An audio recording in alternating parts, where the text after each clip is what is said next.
네, 우리 사도행전 2장 42절부터 47절까지 한 목소리로 읽습니다. 그들이 사도의 가르침을 받아 서로 교제하고 떡을 떼며 오로지 기도하기를 힘쓰니라. 사람마다 두려워하는데 사도들로 말미암아 기사와 표적이 많이 나타나니 믿는 사람이 다 함께 있어 모든 물건을 서로 통용하고 또 재산과 소유를 팔아 각 사람의 필요를 따라 나눠주며 날마다 마음을 같이하여 성전에 모이기를 힘쓰고 집에서 떡을 떼며 기쁨과 순전한 마음으로 음식을 먹고 하나님을 찬미하며 또 온 백성에게 칭송을 받으니 주께서 구원받는 사람을 날마다 더하게 하시니라. 아멘. 오늘 이 말씀 가운데 우리 하나님의 은혜가 우리 교회 가운데 넘치기를 간절히 기도하고 소망합니다.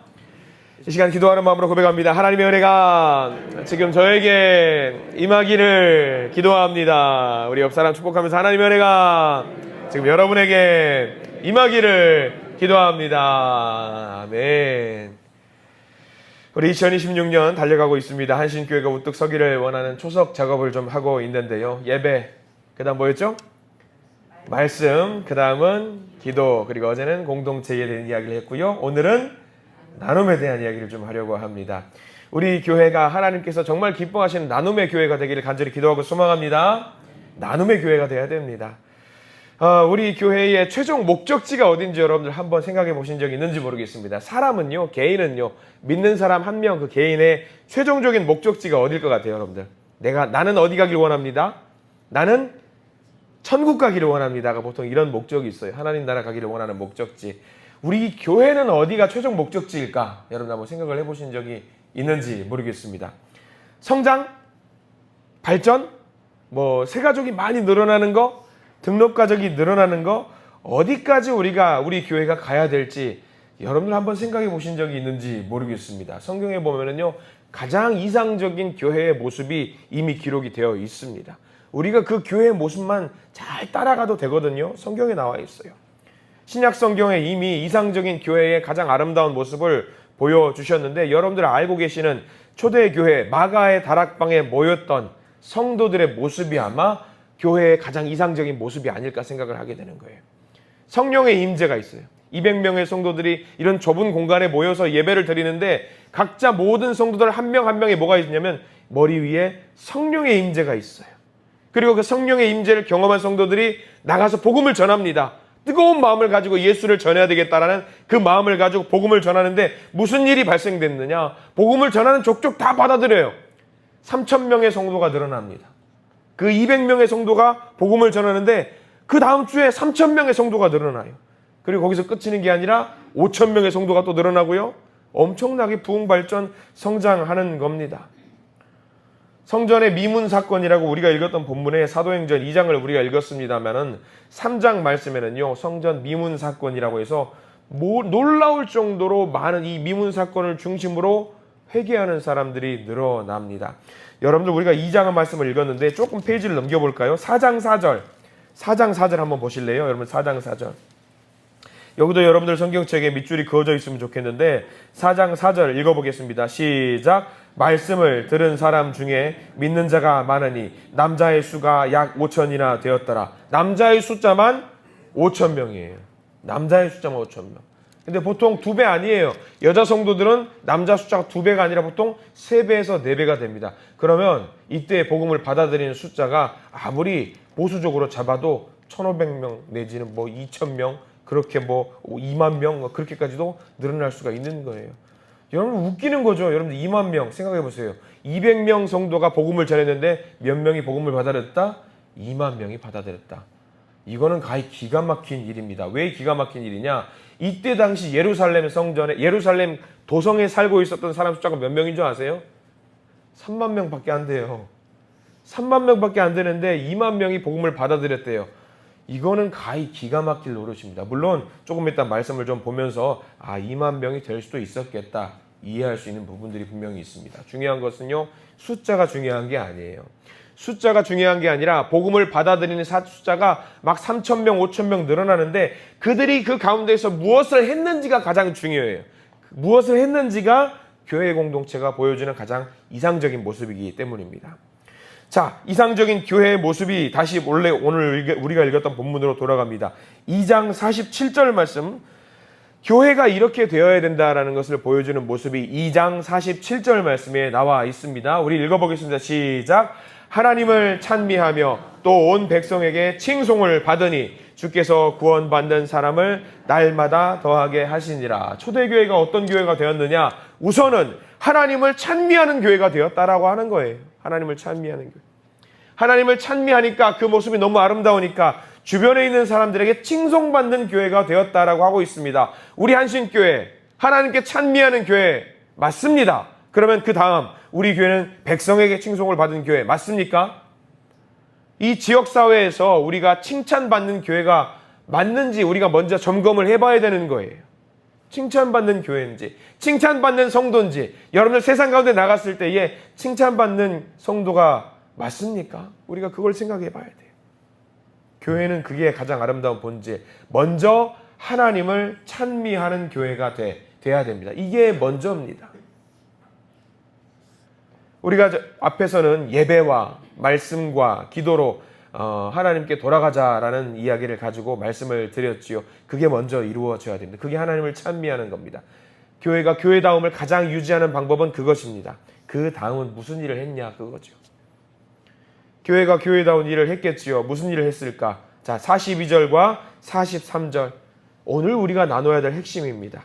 2장 42절과 43절 시작. 그들이 사도의 가르침을 받아 서로 교제하고 떡을 떼며 오로지 기도하기를 힘쓰니라. 사람마다 두려워하는데 사도들로 말미암아 기사와 표적이 많이 나타나니. 42절에 그렇게 나와 있죠. 서로 교제하고 떡을 떼며 오로지 기도하기를 힘쓰느니라. 교제하고 떡을 뗐다. 이게 무엇을 말할까요?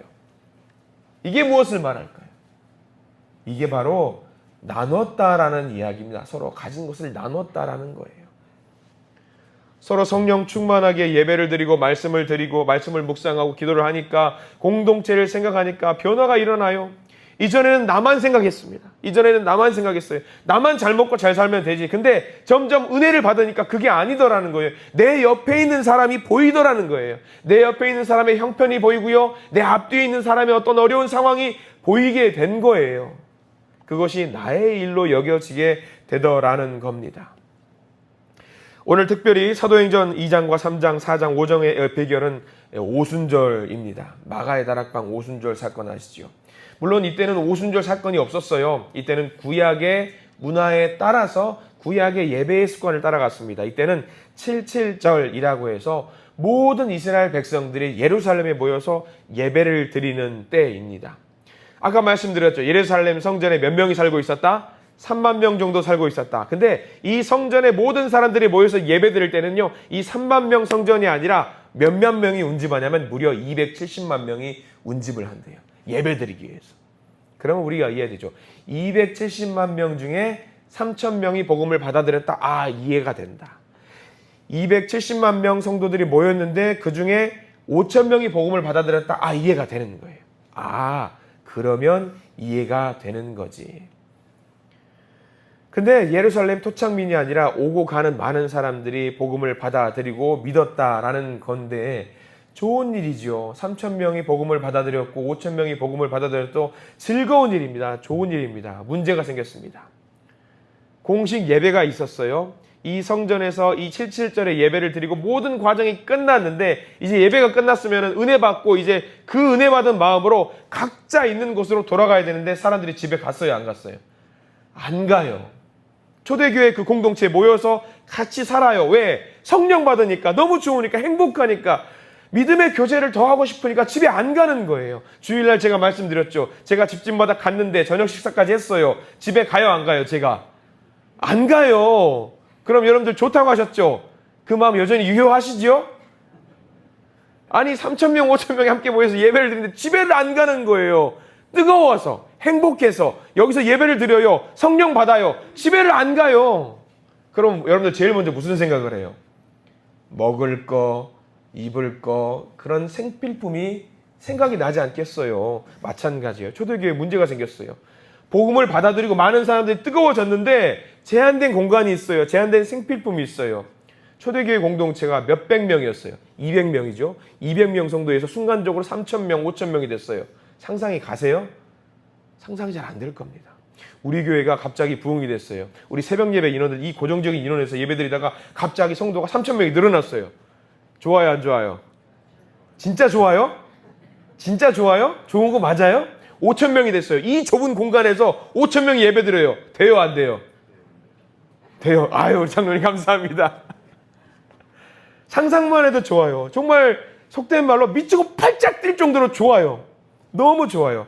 근데 우리 교회는요, 저는 좋은데 실무적으로 일을 담당하시는 분들은 그때부터 비상이에요. 비상이죠. 아니, 교육관에 여러분들 예배드린다, 본당에서 예배드린다고 쳐봐요. 3,000명이 우르르 몰려들어요. 본당에 다 꽉 찼어요. 그럼 그 사람들 다 어디로 가냐면 교육관 가요. 로비에 다 앉히고, 식당에 앉히고, 여기 교육관 다 앉히고 앉혀요. 상상만 해도 너무 좋아요. 그래봤자 우리 교회 몇 명 동시에 앉힐 수 있을 것 같아요. 제가 아무리 계산해도 어제 한번 쭉 돌아보면서 500명? 500명? 그럼 우리 교회 몇 부 예배까지 있을까요? 아마 모르긴 해도 20부 예배까지는 있을 거예요. 생각만 해도 너무 좋아요. 식당 봉사팀 한 끼 준비하는데 10,000분 준비하셔야 돼요. 주여, 이렇게 될 줄 믿습니다. 진짜 아멘 맞죠, 여러분들? 그게 오늘 44절과 46절의 말씀이에요. 초대교회가 뭐였어요? 막 10,000명씩 들어가서 예배 드리는데 이제 44절, 45절, 46절 한번 읽어볼게요. 그 모습을 상상하는 거예요. 상상하면서 44, 45절, 46절 읽어봐요. 44절 시작. 믿는 사람이 다 함께 있어 모든 물건을 서로 통용하고 또 재산과 소유를 팔아 각 사람의 필요를 따라 나눠주며 날마다 마음을 같이하여 성전에 모이기를 힘쓰고 집에서 떡을 떼며 기쁨과 순전한 마음으로 음식을 먹고. 이제 상상이 가시죠, 이 모습이. 야, 이거 비누가 없어요. 야, 비누 없어? 내 거 같이 써. 칫솔 없어? 나 한 번밖에 안 썼어. 같이 나눴어. 여보, 내 팬티 없어? 나 한 번밖에 안 입었어. 한번 써봐. 이거 하는 거예요, 지금. 얼마나 기뻐요. 교회에서 밥 먹는 것도 한계가 있으니까 오늘 우리 집 가서 한 10명 가서 같이 밥 먹자.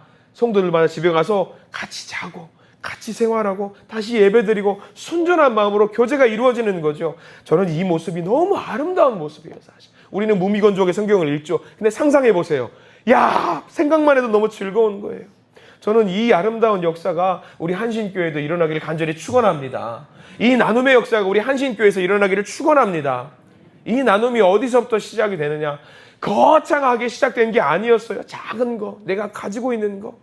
처음부터 뭐 집 팔고 땅 팔고 서로 뭐 가난한 사람 도와야겠다, 그거 아니었어요. 함께 지내다 보니까 내가 갖고 있는 거 조금씩 나누는 거예요. 내 옷이 셔츠가 한 벌 더 있어요. 아, 나 안 입었으니까 같이 나눠서 입자. 괜찮아. 이거부터 시작하는 거예요. 밥 먹는 데서 옆 사람이 숟가락만 있고 젓가락이 없어요. 나 젓가락 여분 남았으니까 같이 한번 쓰자. 이거부터 시작하는 거예요. 누구나 할 수 있는 거예요. 내가 갖고 있는 것부터 나눔이 시작되는 거예요. 그럼 그 나눔으로 말미암아 교회가 부흥이 된다니까요. 그렇게 되더라는 거예요. 우리는 흔히 뭔가 많이 갖고 있어야지 나눌 수 있다고 생각을 하는데 오늘 성경 말씀은 그거 아니에요.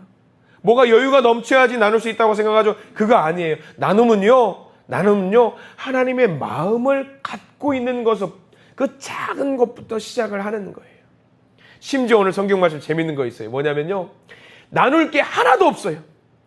그냥 그지 깽깽이에요. 그래도 나눌 수 있다라고 성경 말씀은 이야기하는데, 우리가 성전 사도행전 3장 말씀 보면은요, 제목 뭐라고 나와 있냐면 베드로와 요한이 못 걷게 된 일을 고치다라고 나와 있어요. 베드로와 요한이 절기에 따라서 예배를 드리러 성전에 올라가는데, 성전 입구 미문이라고, 아름다운 문이에요. 미문이라고 하는 곳에 보니까 나면서부터 걷지 못하는 사람이 거기서 구걸하고 앉아 있는 거예요. 근데 구걸이라고 해봤자 뭘 구걸하냐면 그날 하루 먹을 양식을 구하는 거거든요. 여러분들 그 식당 가서 국밥 한 그릇 먹으면 얼마예요? 8,000원이나 할까요? 10,000원이나 할까요? 그 돈 구걸하는 거거든요. 근데 베드로와 요한이 거기를 지나가면서 돈이 있었으면 줬을 거예요. 근데 성경에 뭐라고 기록되어 있냐면 가진 것이 있다 없다? 베드로와 요한은 가진 것이 없었어요. 국밥 한 그릇 사 먹을 돈도 없는 사람이었어요. 도와줄 돈이 있었으면 도와줬겠죠. 나눴겠죠. 근데 베드로와 요한이 뭐라고 말하냐면 나 가진 거 없는데 라고 말해요. 그리고 또 하나 보세요. 이 미문에 앉아있는 사람은요, 그날 우연히 봤던 사람일까요? 아니에요. 맨날 예배드리러 올라갔다 하면서 미문에 늘 앉아있는 사람이에요. 보면은 오셨어요, 인사하는 사람이에요. 근데 그 사람한테 도와줄 8,000원이 없는 거예요. 베드로와 요한이. 그지죠, 그지. 우리는 속된 말로 그지잖아요. 그 돈이 없다라는 그런 사람이잖아요. 그런데 오늘은 그날은요, 미문을 지나가는데 성령을 받고 올라가가지고 그냥 지나칠 수 없어요. 그래서 뭐라고 말하느냐. 3장 6절 보세요, 여러분들. 사도행전 3장 6절. 너무 유명한 은혜의 고백. 여기도 밑줄 그으셔야 됩니다. 3장 6절 읽습니다. 시작. 베드로가 이르되 은과 금은 내게 없거니와 내게 있는 이것을 내게 주노니 나사렛 예수 그리스도 이름으로 일어나 걸으라 하고 했어요. 은과 금 있다 없다? 없어요. 베드로와 요한은. 다만 가진 것이 없지만, 세상적으로 가진 것이 없지만 그 마음속에 나눌 수 있는 것이 여전히 있었어요. 뭘 나눌 수 있어요? 나사렛 예수 그리스도를 나눌 수 있었다라는 거예요. 여러분들 가진 거 없어도 돼요. 그래도 우리 마음속에 나사렛 예수 그리스도가 있기 때문에 이거를 나눌 수 있다라고 하는 거지요. 이것을 나눔으로 인해서 이 나면서부터 걷지 못하는 사람이 어떻게 됐어요? 벌떡 일어나서 뛸 수 있었다라는 거예요. 그러면 국밥 한 그릇보다 뛰는 거 뭐가 더 중요하겠습니까? 상상할 수도 없는 일들이 초대교회에서는 이렇게 나눔으로 말미암아서 발생이 됐다라는 거예요. 여러분들 기억하십시오. 내가 갖고 있는 그 작은 것으로 나눔은 시작됩니다. 내가 가지고 있는 그 작은 것이 점점 커져가지고 놀라운 은혜의 교회가 될 수 있는 겁니다. 우리 교회도 작은 것부터 나누면은요, 이 나누는 것들이 하나님 보시고 이거 곱배기로 만들어주시고 7배, 10배, 30배, 100배, 1000배를 만들어주신다라는 놀라운 은혜의 기록이 오늘 사도행전 말씀입니다. 근데 여러분 여기서 중요한 거 하나 있어요. 나눌 때에 원칙이 있습니다. 나눌 때에 내 이름이 드러나면은 안 됩니다. 나눌 때에는 누구의 이름만 드러나야 됩니까? 하나님의 이름만 드러나야 돼요. 우리 예수 그리스도 이름만 드러나야 돼요. 베드로와 요한이 그랬잖아요. 은과 금은 내게 없거니와 나사렛 예수 그리스도의 이름으로 명하노라. 초대교회에 일어났던 내용에 대해서 조금 더 자세한 설명이 나와 있는 게 있거든요. 조금 더 넘어가 볼까요? 사도행전 4장. 사도행전 4장 말씀을 함께 볼게요. 34절과 35절입니다. 사도행전 4장 34절과 35절 말씀. 같이 한번 읽어보겠습니다. 시작. 그 중에 가난한 사람이 없으니 이는 밭과 집 있는 자는 팔아 그 판 것의 값을 가져다가 사도들의 발 앞에 두매 그들이 각 사람의 필요를 따라 나누어 줌이라. 이 말씀 보시면 자기가 팔아가지고 직접 가난한 사람, 없는 사람을 도와줄 수 있었습니다. 그럼에도 불구하고 그들은 그렇게 하지 않고 자기의 이름이 드러나게 하지 않고 이것들을 교회 공동체에 가지고 와서 교회가 이것들을 공유할 수 있도록 나눌 수 있도록 만들었어요. 교회는 그것을 나눌 때 누구의 이름으로 나눴을까요? 예수 그리스도의 이름으로 나누었다라는 이야기입니다. 내 이름이 드러나면은요, 서로 부담이 될 수가 있습니다. 나눔을 실천한 사람도 나눔을 받은 사람도 서로 부담이 될 수 있어요. 근데 초대교회 공동체는요, 내 이름이 드러나는 것을 전혀 원하지 않았대요. 오로지 하나님의 이름, 하나님 중심이었다라는 사람입니다. 한국 교회가 구제와 나눔에 있어서 다른 교회, 다른 어떤 종교보다 월등히 많거든요. 나누고 섬기고 하는 일들이 월등히 많아요. 그럼에도 불구하고 세상 사람들은 뭐라고 이야기하냐면 교회 공동체를 두고 한국 교회를 두고 나누지 않는다고 손가락질하고 있어요. 왜 그럴까? 도대체 왜 그런 생각을 하게 되었을까? 선행을 하고도 나누고도 왜 욕을 먹게 되었을까? 저는 그 생각이 들었습니다. 교회에서 구청이나 동사무소에 쌀을 나눕니다. 그 다음 뭐 하는 줄 아세요? 사진 찍어요. 그리고 기사에 내요. 저는 그게 좀 사실 속상하더라고요. 교회 현수막도 갖다 두고요, 성도들에게 보여줘야 되니까 그런 일을 할 수 있어요. 근데 세상 사람들은 그 모습을 보고 무슨 생각을 하는 줄 아세요? 좋은 일 하는 척 하는구나 그래요. 교회 이미지 만드는구나. 억울하죠. 예수 믿지 않는 사람들은 그렇게 볼 수 있다는 거예요. 그러면 거기서 뭘 해야 될까요? 우리의 이름을 빼면 돼요. 우리의 이름을 빼면 되고요, 하나님의 이름만 나오면 돼요. 그러면 되는 거예요. 우리 교회 예수님도 뭐라고 말씀하시냐면 누군가 도울 때 왼손이 하는 일을 오른손이 알지 못하게 하라. 그 이야기죠. 우리가 그런 사역을 할 때에 우리 이름 드러내지 않아도 돼요. 알만한 사람은 다 알아요. 필요하면 하나님이 다 알려주셔요. 초대교회는 그랬대요. 철저하게 자기 자신 드러나는 것은 죽이고 나눌 때 하나님 중심으로 나눔을 실천했다라고 하는 겁니다. 그리고 우리가 방금 읽었던 2장 2장 45절 말씀 돌아가 볼까요? 2장 45절. 여기도 중요한 말씀이에요. 2장 45절 다시 한번 읽어봅니다. 시작. 또 재산과 소유를 팔아 각 사람의 필요를 따라 나눠주며 라고 했습니다. 여기서 핵심은요, 각 사람의 필요를 따라 나눠주며. 이거 가능할까요? 불가능할까요? 세상은 가능해요? 불가능해요? 어떤 물건이 있어요. 그러면 필요에 따라서 나눠주는 게 굉장히 어렵습니다. 누구는 불평할 수 있어요. 나는 더 필요하다. 나는 더 달라. 뭐 그렇게 이야기하면서 욕심을 부리면서 공평하게 나누는 것이 불가능합니다. 제한된 생필품이라고 아까 말씀을 드렸잖아요. 그럼에도 불구하고 초대교회 공동체는 나눌 때에 누구도 욕심을 부리지 않고 골고루 나누면서 은혜를 받았다라고 이야기를 합니다. 어떤 성도는 난 괜찮아요. 저 성도가 더 어려우니 저 성도를 더 돕는 것을 했으면 좋겠어요. 저는 괜찮습니다. 저는 괜찮습니다. 이러면서 서로 나눴다라는 이야기예요. 아름답게 나눴다라는 이야기예요. 초대교회는 그랬대요. 한 번의 분란도 없었답니다. 필요를 따라서 적절하게 나눠줬다라는 이야기예요. 전쟁 중에 수통을 나눠 먹었던 병사들의 이야기를 혹시 아시는지 모르겠습니다. 전쟁이 났어요. 총 나누고 서로 죽고 난리가 났습니다. 잠깐 소강 상태. 자재가 너무나도 부족해요. 마실 물이 부족합니다. 한 병사가 자기 수통에 물이 있는 것을 알고 물을 마시려고 수통을 열었는데 물이 가득 차 있어서 물을 충분히 마실 수 있을 것 같았어요. 물을 마시려고 수통을 드는 순간 주변에 있는 다 자기 전우들이 물을 먹지 못해서 힘들어하고 있다라는 것을 발견했습니다. 그래서 그 병사가, 수통을 갖고 있는 병사가 자기가 물을 마시지 않고 옆에 있는 전우에게 수통을 전달했다라고, 물 마시라고. 근데 그 수통을 들고 그 병사가 물을 마시는 것처럼 보였대요. 근데 그 수통을 마시는 병사들의 모습을 주변에 있는 15명의 병사들이 다 본 거예요. 자기도 물을 마시고 싶은 모습이 간절한 거죠. 그 옆에 있는 전우가 또 너도 마시라고 해서 그 한 수통이 15명의 병사를 다 돌고 돌아왔어요. 수통의 주인이 그 수통을 만지는 순간 놀랐답니다. 아, 나는 마실 물이 없었겠구나 생각을 했는데 그 수통의 물이 전혀 변화 없이 다시 자기 손으로 쥐어졌답니다. 어떤 일이 발생됐을까? 다른 수통, 그 수통을 받은 병사들이 전부 하나같이 다른 병사들의 눈을 보니까 도저히 그 물을 마실 수가 없었대요. 아, 내가 이것을 마시면 저 전우가 마시지 못하겠구나. 그래서 그거를 정말 조금만 목만 축이는, 혀만 적시는 용도로 사용하고 전달을 했다라는 거예요. 그래서 다시 돌아왔더니 수통이 물이 거의 변화 없이 다시 본래 주인에게 돌아왔다라는 거죠. 초대교회의 나눔의 기적이 바로 그 기적입니다.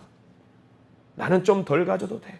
옆에 있는 믿음의 형제와 자매가 내가 누릴 수 있는 것을 나누면 그게 바로 내가 누리는 거지 생각을 했다라고 하는 거죠. 여러분들, 교회에서 나눔은요, 여러분 이렇게 생각하시면은요, 가장 아름답습니다. 나눔을 위해서 내 곳간에서 물건을 빼요. 나눠줬어요. 그럼 여러분들 명심하십시오. 기억하십시오. 내 곳간에서 비워진 그 공간은요, 누가 채워주는지 아세요? 하나님이 채워주십니다. 반드시 채워주십니다. 내가 예수 그리스도 이름으로 나누는 그 공간은요, 반드시 예수님께서 채워주심을 믿으시기 바랍니다.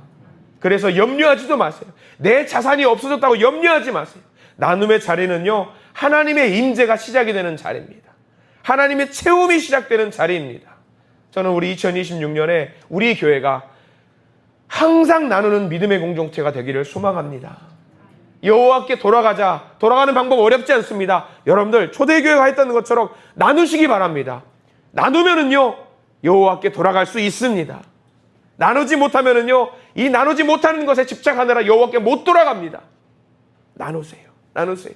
초대교회의 가장 아름다운 샘플, 예수의 이름으로 나눴던, 그 나눔을 실천했던 믿음의 공동체 초대교회. 우리 한신교회도 그런 나눔이 실천되는 아름다운 교회가 되기를 간절히 소망합니다. 그래서 우리 한신교회가 하나님이 자랑하시는 아름다운 교회, 지역사회에 칭찬받는 아름다운 교회가 되기를 이 시간 간절히 축원합니다. 기도하겠습니다. 사랑과 은혜가 풍성하신 하나님, 초대교회 성도들이 각자의 소유를 나누며 부족함이 없는 공동체로 세워졌던 그 은혜가 바로 우리 한신교회에 펼쳐지기를 간절히 소망합니다. 주님, 우리 교회 공동체가 사람의 계산이 아니라 예수 중심의 사랑으로 나눌 수 있도록 도와주시옵소서. 내 것을 지키려는 마음보다 형제 자매의 필요를 먼저 바라보는 눈을 허락해 주시옵소서. 나눔을 통해서 잃는 것이 아니라 더 풍성해짐을 경험하게 하시고 물질뿐 아니라 시간과 재능, 위로와 기도로 서로의 삶을 채우는 아름다운 믿음의 공동체가 될 수 있도록 저희들 인도해 주시옵소서. 예수 그리스도 이름으로 간절히 기도드립니다. 아멘.